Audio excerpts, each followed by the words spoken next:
Welcome to news express. నేను సింధూర. ప్రజాపాలన ప్రగతి ప్రణాళిక పేరిట రేవంత్ సర్కార్ చేస్తున్న హంగామాపై మాజీ మంత్రి హరీష్ రావు నిప్పులు చెరిగారు. ఇది 99 రోజుల ప్రచార ఆర్భాటమని మండిపడ్డారు. యాక్షన్ ప్లాన్ పేరిట పాలనా వైఫల్యం నుంచి దృష్టి మళ్లించే డైవర్షన్ ప్లాన్ డ్రామా అని ధ్వజమెత్తారు. ఇది ఉత్తిదండగ ప్రచార పర్వం తప్ప మరొకటి కాదన్నారు. 800 రోజుల పాలనలో చేసిందేం లేక 99 రోజుల ప్రణాళిక పేరిట మరో డ్రామాకు తెరతీశారని విమర్శించారు. 2.5 ఏళ్ల పాలన తర్వాత ప్రగతి ప్రణాళికలు గుర్తుకు వచ్చాయా అని ప్రశ్నించారు.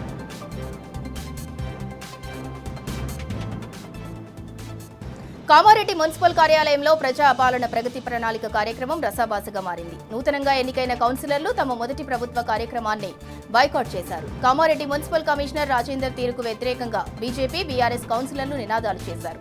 ముందస్తు సమాచారం ఇవ్వకుండా ప్రభుత్వ కార్యక్రమాన్ని ఎలా నిర్వహిస్తారని కమిషనర్ని ప్రశ్నించారు. బీజేపీ, బీఆర్ఎస్ పార్టీ కౌన్సిలర్లు వెళ్లిపోయిన అనంతరం కాంగ్రెస్ పార్టీకి చెందిన కౌన్సిలర్లతో సమావేశం నిర్వహించారు.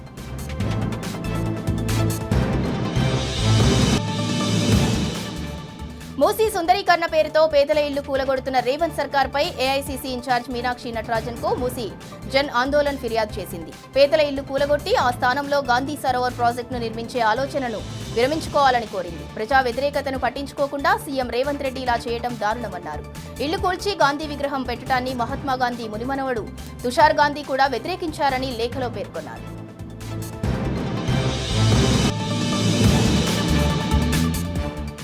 రాజ్యసభ స్థానాల్లో ప్రాతినిధ్యం ఇవ్వటం లేదని మాదిగలు భగ్గుమన్నారు. గాంధీభవన్ ముట్టడికి ఎంఆర్పీఎస్ నేతలు పిలుపునిచ్చారు. దాంతో భారీగా పోలీసులు మోహరించారు. కాంగ్రెస్ పార్టీ మాదిగ సామాజిక వర్గ నేతలను చిన్నచూపు చూస్తోందని మండిపడ్డారు. త్వరలో ఎంఆర్పీఎస్ వ్యవస్థాపక అధ్యక్షుడు మందకృష్ణ మాదిగ భవిష్యత్ కార్యాచరణ ప్రకటించనున్నారు.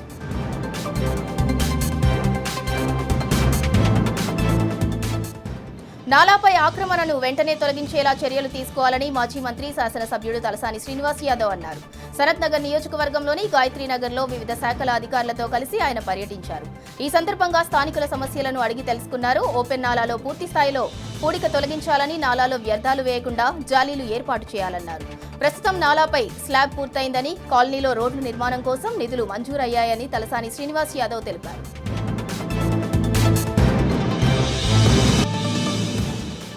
రేవంత్ రెడ్డిది ప్రజాపాలన కాదని ప్రతీకార పాలనని బీఆర్ఎస్ నేత ఆర్ఎస్ ప్రవీణ్ కుమార్ మండిపడ్డారు. 99 రోజుల ప్రజాపాలన ప్రగతి పాలన పేరుతో మరోసారి అటెన్షన్ డైవర్షన్ పాలిటిక్స్ చేస్తున్నారని ఆర్ఎస్ ప్రవీణ్ కుమార్ విరుచుకుపడ్డారు. ప్రజలను దోపిడీకి గురిచేసే పాలన సాగిస్తున్నారని ఆయన ఫైర్ అయ్యారు.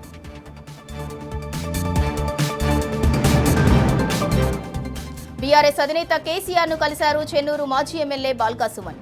ఎర్రవెల్లి నివాసంలో మర్యాదపూర్వకంగా కలిసి గులాబీ దళపతి ఆశీర్వాదం తీసుకున్నారు.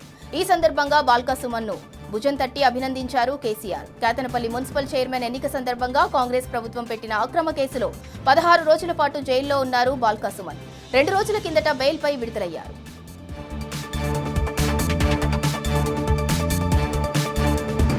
ఈ నెల 8 నుంచి 19 వరకు జరిగే బ్రహ్మోత్సవాలకు హాజరు కావాలని కోరుతూ నాచారం గుట్ట శ్రీ లక్ష్మీ నరసింహస్వామి ఆలయ ప్రతినిధులు బీఆర్ఎస్ అధినేత, తెలంగాణ తొలి ముఖ్యమంత్రి కేసీఆర్ ను కలిసి ఆహ్వానించారు. ఆయన ఆలయ చైర్మన్ రవీందర్, ఈవో రంగాచారితో పాటు ఆలయ అర్చకులు కేసీఆర్ ను కలిసిన వారిలో ఉన్నారు. ఆహ్వాన పత్రికను స్వామివారి ప్రసాదాన్ని కేసీఆర్ కు అందజేశారు. ఈ సందర్భంగా ఆలయ అర్చకులు కేసీఆర్ ను ఆశీర్వదించారు.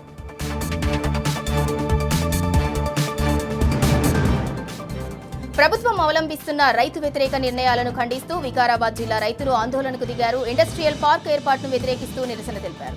అసైన్డ్ భూములతో పాటు పట్టా భూముల సేకరణ నిర్ణయాన్ని ప్రభుత్వం ఉపసంహరించుకోవాలన్నారు. జిల్లా నుంచి రేవంత్ రెడ్డితో పాటు ఎమ్మెల్యే రామ్మోహన్ రెడ్డిని గెలిపిస్తే తమను రోడ్డుపాటు చేశారని వాపోయారు. కలెక్టర్కు వినతి పత్రం అందజేసి ధర్నా నిర్వహించడంతో పాటు వికారాబాద్ ఆర్టీఓ కార్యాలయం ఎదుట ఆందోళన చేశారు.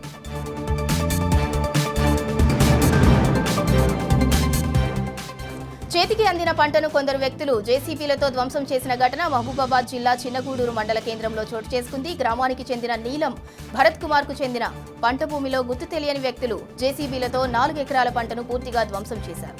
దీనిపై ఆందోళనకు దిగిన బాధితుడు పోలీస్ స్టేషన్లో ఫిర్యాదు చేశాడు. తన పంటను ధ్వంసం చేసిన వారిపై కఠిన చర్యలు తీసుకుని తనకు న్యాయం చేయాలని వేడుకుంటున్నాడు.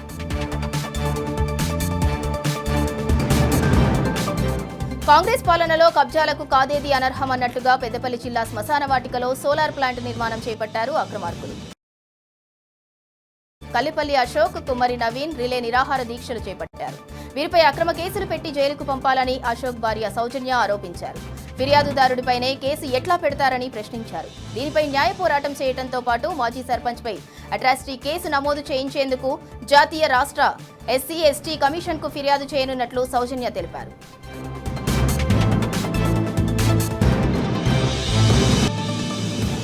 సీఎం రేవంత్ రెడ్డిపై బీసీ సంఘం జాతీయ అధ్యక్షుడు ఎంపీ ఆర్ కృష్ణయ్య తీవ్రస్థాయిలో విరుచుకుపడ్డారు. మంత్రివర్గంలో బీసీలకు అన్యాయం జరిగిందని మండిపడ్డారు. రాజ్యసభలో బీసీలకు అవకాశం ఇవ్వకపోవడం దురదృష్టకరమని ఫైర్ అయ్యారు. విద్యార్థుల ఫీజు బకాయిలు చెల్లించాలని హైదరాబాద్ కలెక్టరేట్ ముందు ఆందోళన చేపట్టారు. కాంట్రాక్టర్లకు వేల కోట్ల రూపాయల బిల్లు చెల్లిస్తున్నారు, రీయింబర్స్మెంట్ కోసం మాత్రం ఇవ్వటం లేదని ఆర్ కృష్ణయ్య మండిపడ్డారు.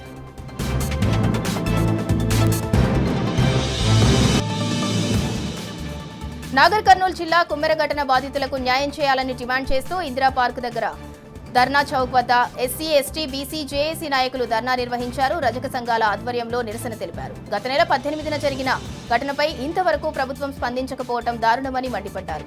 గ్రామ సర్పంచ్ తుకారాం రెడ్డి, మధుకర్ రెడ్డిలను వెంటనే అరెస్ట్ చేయాలని, నిందితులపై ఎస్సీ, ఎస్టీ అట్రాసిటీ కేసు నమోదు చేసి వెంటనే రిమాండ్కు తరలించాలన్నారు.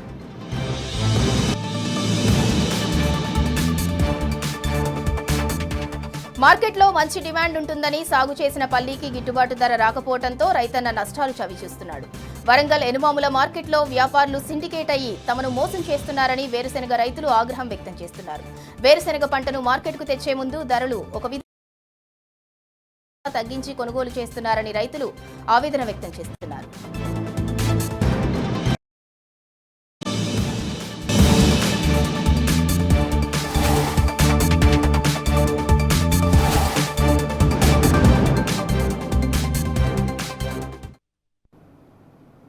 Welcome back. కొమరం భీం ఆసిఫాబాద్ జిల్లా కలెక్టర్ హరిత శ్రమదానం చేశారు. కలెక్టర్ కార్యాలయం వద్ద ప్రజాపాలన ప్రగతి ప్రణాళికలో భాగంగా కలెక్టర్ శ్రమదాన కార్యక్రమం నిర్వహించారు. కార్యాలయ ఆవరణలో పెరిగిన పిచ్చి మొక్కలను, చెత్తను తొలగించారు.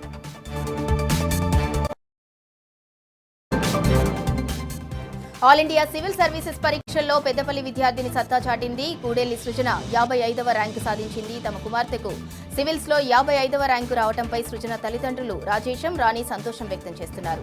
రాజేశం రామగిరి మండలం పన్నూరు నివాసి, సింగరేణి ఓసీపీ 1లో పనిచేస్తున్నాడు. ఆయన కుమార్తె సృజన ఇప్పటికే గ్రూప్ 1లో 35వ ర్యాంకు సాధించి ప్రస్తుతం తెలంగాణ పోలీస్ అకాడమీలో డీఎస్పీగా శిక్షణ పొందుతోంది. ఇక ఇప్పుడు ఏకంగా సివిల్స్ ర్యాంకు కొట్టడంతో పన్నూరులో సృజన కుటుంబ సభ్యులు సెలబ్రేట్ చేసుకుంటున్నారు.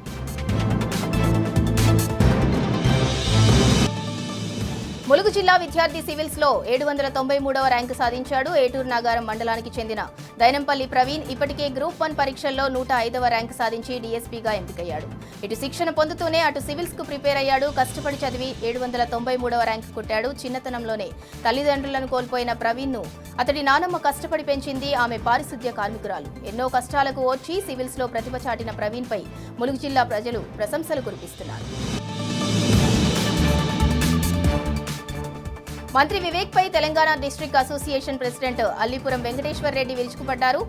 హెచ్సీఏను వివేక్, వినోద్, శివలాల్ యాదవ్ భ్రష్టు పట్టించారని విమర్శించారు. హెచ్సీఏకు విశాఖ ఇండస్ట్రీస్ 4.30 కోట్ల రూపాయలు ఇచ్చిందని, కానీ అంతకు మించి ముక్కుపిండి వసూలు చేసిందన్నారు. 2004 నుంచి ఏడాదికి 75 లక్షల నుంచి కోటి రూపాయలు తీసుకున్నారని, ఉప్పల్ స్టేడియంలో వసతుల కోసం 30 కోట్ల రూపాయల వరకు తీసుకున్నారని తెలిపారు.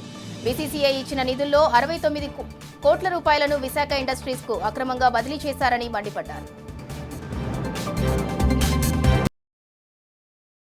వర్గల్ మండలం నాచారంలో అంబేద్కర్ విగ్రహం ఏర్పాటు కోసం గద్దె నిర్మించుకుంటే అధికారులు ఉన్నపలంగా కూల్చివేయటం అమానుషమని బీఆర్ఎస్ పార్టీ గజ్వేల్ నియోజకవర్గం ఇన్ఛార్జ్ ఒంటేరు ప్రతాప్ రెడ్డి అన్నారు. అధికారులు కూల్చిన స్థలంలోనే అంబేద్కర్ గద్దెను పునర్నిర్మించిన గ్రామస్తులకు సంఘీభావం తెలిపి గ్రామస్తులపై పెట్టిన కేసును వాపసు తీసుకోవాలని ఒంటేరు ప్రతాప్ రెడ్డి డిమాండ్ చేశారు. మంత్రి వివేక్ ఇలాకాలో ఇసుక అక్రమ దందాకు అడ్డే లేకుండా పోయింది. లారీలను పక్కదారి పట్టించి అక్రమంగా ఇసుక వ్యాపారం చేస్తున్నారు కొంతమంది. చెన్నూరు మండలంలోని చింతలపల్లి క్వారీ నుంచి నిర్మల్కు బేబిల్తో వెళ్లాల్సిన 10 ఇసుక లారీలను దారి మళ్లించారు. జైపూర్ మండలంలోని సింగరేణి థర్మల్ పవర్ ప్లాంట్లోకి తరలించే ప్రయత్నం చేశారు. ఇసుక లారీలను ప్లాంట్లోకి తరలిస్తుండగా పోలీసులు పట్టుకున్నారు. లారీలను పోలీస్ స్టేషన్కు తరలించి కేసు నమోదు చేశారు. జడ్చర్ల మున్సిపాలిటీ పరిధిలోని నాగసాల గ్రామానికి చెందిన భీమేష్ మృతదేహాన్ని కుక్కలు పీకుతిన్న ఘటనపై జడ్చర్ల తహసీల్దార్ కార్యాలయం ముందు అఖిలపక్ష నాయకులు నిరసన వ్యక్తం చేశారు. బాధితుని కుటుంబానికి ఆర్థిక సహాయం అందించాలని, వారి కుటుంబాన్ని అన్ని విధాలుగా ఆదుకోవాలని కోరుతూ తహసీల్దార్కి అఖిలపక్ష నాయకులు వినతి పత్రం అందజేశారు. నిజామాబాద్ కాంగ్రెస్ పార్టీ కార్యాలయాన్ని ఎంఆర్పీఎస్ ముట్టడించింది. జిల్లా కాంగ్రెస్ పార్టీ ఆఫీస్ ముందు నల్ల జెండాలతో నిరసన తెలిపారు ఎంఆర్పీఎస్ నేతలు. దళితులకు రాజ్యసభ సీటు ఇస్తామని ఎన్నికల ముందు హామీ ఇచ్చిన కాంగ్రెస్ ప్రభుత్వం ఇప్పుడు మొండి చేయి చూపించిందని ఎంఆర్పీఎస్ నాయకులు తీవ్ర ఆగ్రహం వ్యక్తం చేస్తున్నారు. రాజ్యసభ సీటు ఇచ్చిన కాంగ్రెస్ పార్టీకి రాజకీయ సమాధి కడతామని హెచ్చరిస్తున్నారు.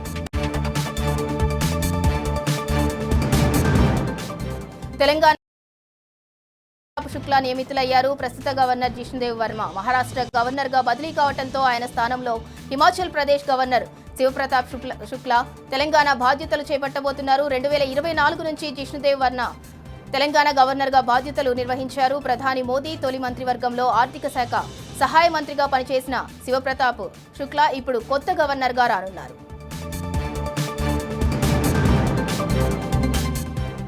హన్మకొండ జిల్లాలో చైన్ స్నాచర్లు రెచ్చిపోయారు. స్థానిక ఎక్సైజ్ కాలనీలో ఇంటి ముందు ముగ్గు వేస్తున్న మహిళ మెడలోని బంగారు గొలుసును దుండగులు లాక్కెళ్లారు. దుండగుణ్ణి ఆపే ప్రయత్నం చేసినప్పటికీ తప్పించుకుని బైక్పై పరారయ్యారు. దీంతో బాధితురాలు మామిళ్ల నవ్య సుబేదారి పోలీసులకు ఫిర్యాదు చేశారు. దుండగుల కోసం పోలీసులు గాలింపు చర్యలు చేపట్టారు.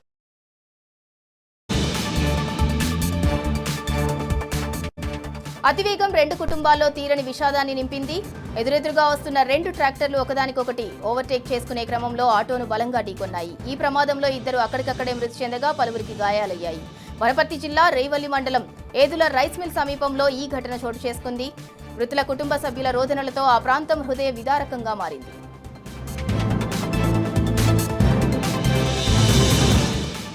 వరంగల్ జిల్లా నర్సంపేటకు చెందిన రాము నల్లబెల్లి వైపు వెళ్తూ గుంతలో పడిపోయాడు. స్వల్పంగా గాయపడ్డారు. లక్కీగా అప్పుడే అటువైపు 108 అంబులెన్స్ వచ్చింది. స్థానికులు ఆపడానికి ట్రై చేస్తే సిబ్బంది అస్సలు పట్టించుకోలేదు. క్షతగాత్రుడిని రోడ్డు మీదనే వదిలేసి వెళ్లిపోయారు. దాంతో స్థానికులే అతన్ని ఆసుపత్రికి తీసుకెళ్లారు. ఇంకా ఘోరం ఏంటంటే హాస్పిటల్ దగ్గర చూస్తే అదే 108 అంబులెన్స్ ఖాళీగా పార్క్ చేసింది. ఉన్న ఒక్క అంబులెన్స్ కూడా జనానికి ఉపయోగపడకపోతే ఇక ఎందుకని స్థానికులు ఆగ్రహం వ్యక్తం చేస్తున్నారు. న్యూస్ ఎక్స్ప్రెస్ లో మరో షార్ట్ బ్రేక్ తీసుకుందాం. Stay with us.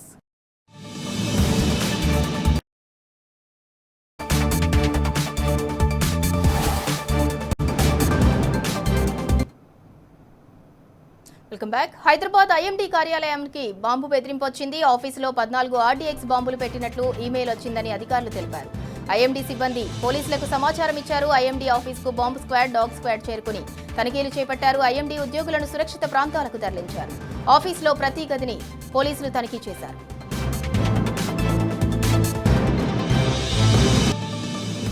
దక్షిణ కాశీ వేములవాడ శ్రీ రాజరాజేశ్వరి దేవి ఆలయంలో జోగినీల వివాహం కన్నుల పండుగగా సాగింది. ఓవైపు శ్రీ పార్వతీ రాజరాజేశ్వర స్వామి కళ్యాణం జరుగుతుండగా మరోవైపు జోగినీలు శివుణ్ణి పెళ్లాడి తలంబ్రాలు నెత్తిన పోసుకున్నారు. త్రిశూలమే భర్తగా రుద్రాక్షే తాళిగా భావించి జోగినీలు ఒకరినొకరు వివాహమాడారు. ఇక్కడ ఇదో ఆనవాయితీ. ఆ పరమేశ్వర్ని మనువాడటం ఆనందంగా ఉందన్నారు.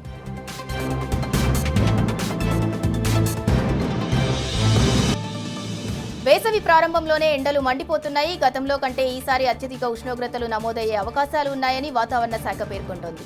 ఇలా ఉండగా తెలంగాణ వ్యాప్తంగా ఉష్ణోగ్రతలు సగటున 2.2 డిగ్రీల సెల్సియస్ అధికంగా ఉండటంతో కుమరం భీం, ఆసిఫాబాద్, జగిత్యాల, జోగులాంబ గద్వాల్, మహబూబాబాద్, మంచిర్యాల, వనపర్తి జిల్లాల్లో ఎల్లో అలర్ట్ ప్రకటించింది. 4 రోజుల తర్వాత ఉష్ణోగ్రతలు ఇంకా పెరిగే అవకాశం ఉందని అంటున్నారు.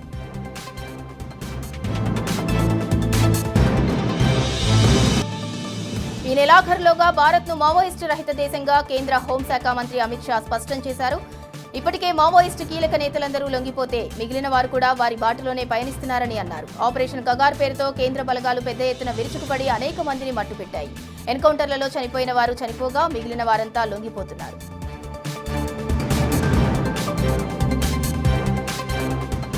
అత్యధిక కాలం కర్ణాటక ముఖ్యమంత్రిగా పనిచేసిన సిద్ధరామయ్య మరో చరిత్రను సొంతం చేసుకున్నారు. రాష్ట్ర చరిత్రలో 17 సార్లు బడ్జెట్ ప్రవేశపెట్టిన నేతగా కూడా ఆయన రికార్డులకెక్కారు. ఆర్థిక మంత్రి హోదాలో ఇప్పటికే అనేక సార్లు బడ్జెట్ ప్రవేశపెట్టిన సిద్ధరామయ్య ప్రస్తుతం ముఖ్యమంత్రి హోదాలో ఉన్నప్పటికీ ఆర్థిక శాఖను తన వద్దే ఉంచుకున్నారు.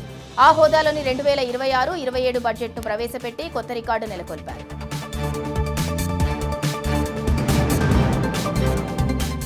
పిల్లలు సోషల్ మీడియా వాడకంపై కర్ణాటక సర్కార్ సంచలన నిర్ణయం తీసుకుంది. 16 ఏళ్లలోపు పిల్లలు సోషల్ మీడియా వాడకాన్ని నిషేధిస్తున్నట్లు కర్ణాటక ముఖ్యమంత్రి సిద్ధరామయ్య ప్రకటించారు. పిల్లలు మొబైల్ వినియోగంతో అనేక దుష్టభావాలు ఏర్పడుతున్నాయని అసెంబ్లీలో సిద్ధరామయ్య అన్నారు. ఈ నేపథ్యంలోనే పిల్లలకు సోషల్ మీడియాను దూరం చేయడానికి బ్యాన్ చేసినట్లు సీఎం తెలిపారు.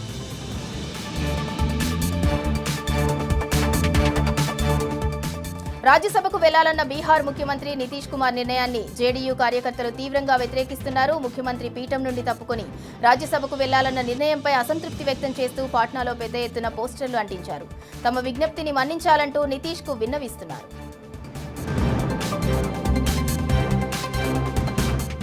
బీహార్ సీఎం పీఠాన్ని వీడి రాజ్యసభకు వెళ్లనున్న నితీష్ కుమార్ పై అమిత్ షా ప్రశంసల వర్షం కురిపించారు. రాజకీయంగా ఏ మచ్చలేని నాయకుడు నితీష్ కుమార్ అని కేంద్ర హోంశాఖ మంత్రి అమిత్ షా కొనియాడారు.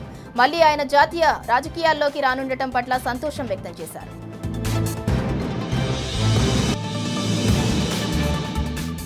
హీరో విజయ్ సారథ్యంలోని తమిళగ వెట్రి కళగం పార్టీ తరపున నటి త్రిష పోటీ చేయనున్నారన్న వార్త ఇప్పుడు కోలీవుడ్ వర్గాల్లో చర్చనీయాంశంగా మారింది.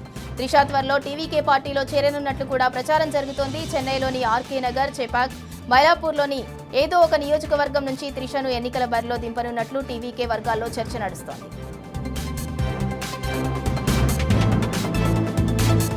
తమిళ సూపర్ స్టార్ రజనీకాంత్ కు సంబంధించిన ఓ భవనానికి సర్వీస్ ట్యాక్స్ చెల్లించాలన్న ఉత్తర్వులను ట్రిబ్యునల్ కొట్టివేసింది. చెన్నైలోని కోడంబక్కంలో ఉన్న సొంత భవనాన్ని ఓ హోటల్ నిర్వాహకులకు అద్దెకిచ్చారు. కాగా ఆ భవనానికి 2007 నుంచి 2012 వరకు 56,86,84,000 సర్వీస్ ట్యాక్స్ చెల్లించాలని పన్నుల విభాగం నోటీసులు ఇచ్చింది. దీనిని వ్యతిరేకిస్తూ సర్వీస్ ట్యాక్స్ అప్పీల్ ట్రిబ్యునల్లో అప్పీల్కు వెళ్లారు.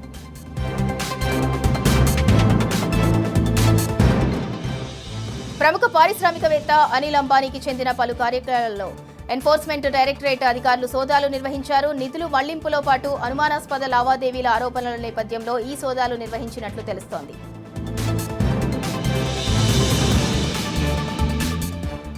పశ్చిమాసియా వార్ ఎఫెక్ట్ చమురు సరఫరా పడింది. ఈ నేపథ్యంలో అమెరికా కీలక నిర్ణయం తీసుకుంది. రష్యా నుంచి భారత్ చమురు కొనుగోలు చేసుకోవచ్చని ప్రకటించింది. మాస్కో ఆయిల్ దిగుమతులకు 30 రోజుల మినహాయింపు ఇస్తున్నట్లు ఎక్స్ వేదికగా పేర్కొంది. సముద్రంలో చిక్కుకుపోయిన రష్యా నౌకల నుంచి మాత్రమే ఈ కొనుగోలు చేయాలని స్పష్టం చేసింది.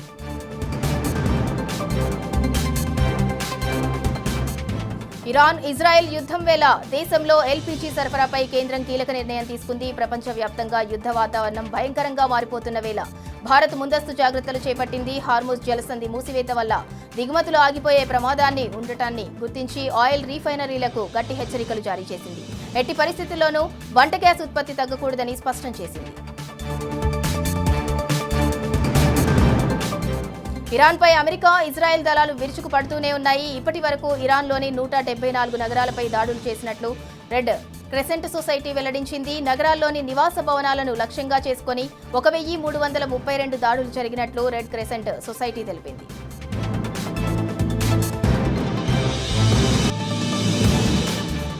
పశ్చిమాసియాలో ఉద్రిక్తతలు కొనసాగుతుండటంతో భారతీయుల తరలింపు ప్రక్రియను కేంద్రం ముమ్మరం చేసింది. గల్ఫ్ దేశాల్లో చిక్కుకున్న వేలాది మంది భారతీయులు క్రమంగా స్వదేశానికి చేరుకుంటున్నారు. Dubai, Abu Dhabi, Doha, Jordan, Qatar, Kuwait, Bahrain నుంచి ప్రత్యేక విమానాలు నడుపుతోంది ఇండిగో, ఎయిర్ ఇండియా, స్పేస్ జెట్, ఆకాష్ ఎయిర్ సర్వీసులు బాధితులను ఆయా ప్రాంతాలకు చేరుస్తున్నారు. పోలీసులు, సైన్యం, రివల్యూషనరీ గార్డ్స్ తమ ఆయుధాలను వదలాలని అమెరికా అధ్యక్షుడు ట్రంప్ పిలుపునిచ్చారు. దేశాన్ని తిరిగి దక్కించుకోవడానికి ఇదే సరైన సమయమన్నారు. తన మాట వినకుండా యుద్ధం చేయాలనుకుంటే ప్రాణాలు కోల్పోవటం తప్ప ఏమీ మిగలదని హెచ్చరించారు. తమతో డీల్ కుదుర్చుకునేందుకు ఇరాన్ ప్రయత్నిస్తోందని చెప్పుకొచ్చారు. ఇరాన్ నూతన సుప్రీం లీడర్ ఎన్నిక ప్రక్రియలో తన భాగస్వామ్యం ఉండాలని ట్రంప్ పట్టుబడుతున్నారు. ఖమేనీ స్థానంలో ఆయన కుమారుడు ముజ్తబా నియామకం తనకు ఆమోదయోగ్యం కాదని వ్యాఖ్యానించారు. వెనిజులాలో డెల్సీ రోడ్రిగ్స్ అధ్యక్షురాలయ్యేందుకు సహకరించిన విషయాన్ని ట్రంప్ గుర్తు చేశారు.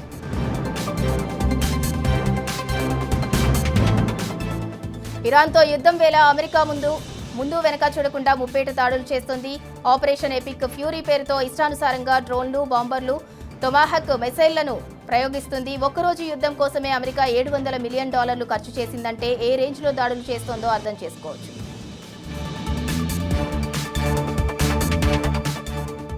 అసోంలో భారత వైమానిక దళానికి చెందిన సుఖోయ్ యుద్ధ విమానం ప్రమాదానికి గురైంది. జోర్హట్ నుంచి బయలుదేరిన కాసేపటికే కార్బీ ఆంగ్లాంగ్ జిల్లాలో కుప్పకూలింది. జోర్హట్ ఎయిర్ బేస్ నుంచి టేకాఫ్ అయిన కొద్దిసేపటికే విమానానికి గ్రౌండ్ కంట్రోల్, రాడార్తో సంబంధాలు తెగిపోయాయి. దీంతో గాలింపు చర్యలు చేపట్టిన అధికారులు కార్బీ ఆంగ్లాండ్లో విమాన శకలాలను గుర్తించారు. ఈ ప్రమాదంలో 2 పైలట్లు మృతి చెందారని తెలిపారు. ఇవి news express updates. Keep watching tea news.